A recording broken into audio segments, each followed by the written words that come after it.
Hi, here we are at the end of a long day's walk, 26 kilometres from Castrojeriz. We left there this morning to blue skies. How amazing was that, with pastel white dashes of cloud across them. Our first challenge for the day was to climb a 400 metre hill above the town. That done, we look back on the most glorious view of Castrojeriz and the countryside around. Absolutely magnificent.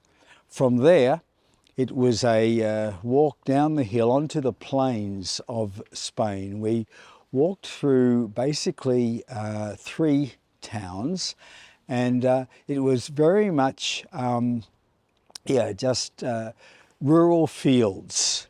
On the one side, there was so many sunflowers that crop clearly has ended, and they are just waving in the breeze, as it were, the dead sunflowers on the one side. On the other side, there were new fields having been sown with just the plants just shooting through.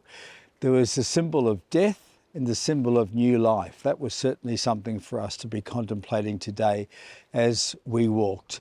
The countryside was very repetitive, shall we say, and very plain in 2 meanings of the word. But the beauty today was meeting pilgrims along the way. We met 2 from Russia, from Spain, from Alaska, from Germany and the Netherlands, and just to be able to connect with pilgrims, to rejoice together, celebrate our accomplishments, as it were, to laugh together, and to just find out a bit more about each other. That's something what pilgrimage is all about. I wonder how many of those we might meet along the way further on. The highlights of the day really were coming down to the bridge, an amazing bridge whose name I forget right now, but it crosses over the river. You can't miss it. It's an old stone bridge of the 14th century, built by a king, really to, not only help pilgrims ford the river, but to open up the place, the area for agriculture and for business. From there we walked through more poplar forests, and then came down towards Fromista. Fromista is a beautiful town, but 5 kilometres out of Fromista is the canal, the Castile Canal, which is a canal of over 207, I think it's 270 kilometres, that has been built at the end of the 18th, beginning of the 19th century. I suppose dug would be a better word, to facilitate irrigation throughout the region, to make the region a very prosperous and fruitful region in agriculture. So to walk along the side of that was just wonderful. It was a deep part. In fact, there's even a ferry that comes up and takes tourists along this part of the canal.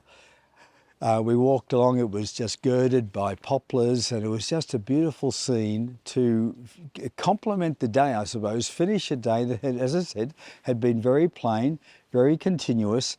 Now we came to this wonderful canal, which led us into Fromista.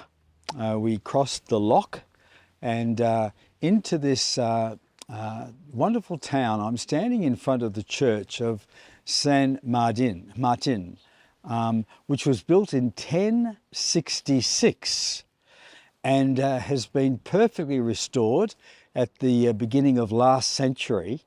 And it is actually one of the most well-preserved Romanesque buildings in the whole of Spain. It is magnificent, but I'll talk more about that tomorrow.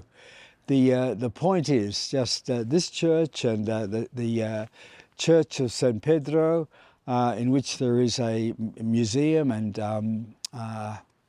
art gallery, well worth seeing. So it's wonderful to come into this town. There's 3 churches within a stone's throw from here. Long cry now from the days of devotion in Spain. Our reflection today was more just recapping the last 8 exercises of St. Ignatius. We just recalled what it was that was so important to us. And really it was the fact of God's love, just how much God loves. Like when he came to Adam and Eve, he didn't come in a rant and a rave, but he came walking in the cool of the evening.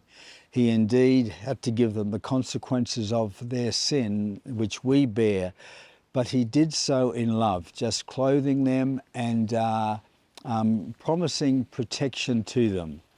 The love of God, to be really coming to know the depth of the love of God, that whole sense of, in our prayer, as St. Ignatius says, when we sit down to pray, don't go straight into prayer. Sit rather for a minute or so, however you want, and just to be seeking to gaze upon the Lord, and in gazing upon him to see his gaze of love for us.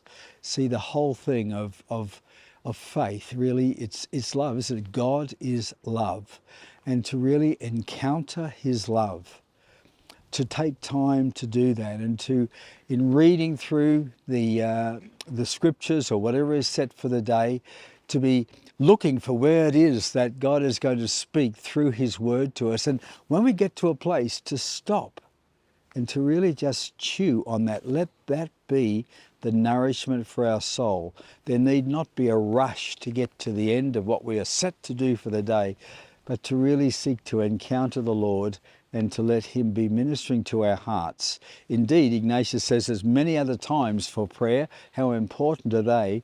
But the basis, just to come into this depth of love. The exercises that we are doing now, considering our own frailties, weaknesses and sinfulness, but we do so in the knowledge of the embrace of God. So that's our report for today. God bless you, and catch you tomorrow.